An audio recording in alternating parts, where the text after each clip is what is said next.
جی جناب، آپ جو تصویر دیکھ رہے ہیں ایک بہت اہم شخص کی تصویر ہے۔ اس شخص کا نام ہے چنگیز خان، جسے ہم کہتے ہیں، جسے انگلش میں جینگیز خان کہتے ہیں۔ چنگیز خان کی، اور ابھی آپ سوچیں گے کہ اس کا ہوپو انگلش سے کیا تعلق ہے، آپ کو ایک سیکنڈ میں پتہ چلے گا۔ چنگیز خان کی لارجسٹ لینڈ امپائر تھی ہسٹری میں، بڑا کامن نام ہے۔ He was one of the biggest warriors آپ کہہ لیں ہسٹری کے اندر۔ چنگیز خان جب کہیں جنگ لڑتا تھا تو بڑے باربیرک طریقے سے لڑتا تھا۔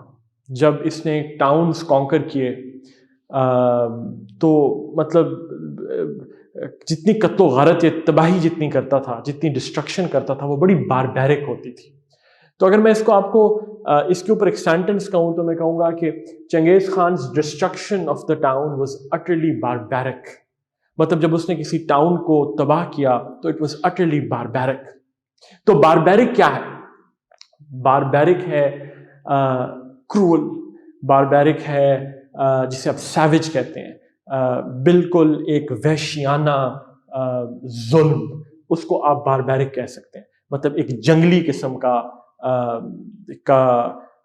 ظلم اور کی کرولٹی، اس کو آپ باربیرک کہتے ہیں۔ تو جب جینگیز خان یا چنگیز خان جب ٹاؤنز تباہ کرتا تھا تو his destruction of the town was utterly barbaric۔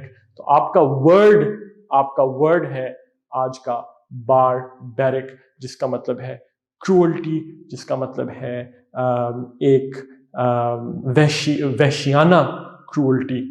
and history میں چنگیز Khan is somebody who will be known، جس کو جانا جاتا ہے اپنی اس barbaric cruelty کی وجہ سے۔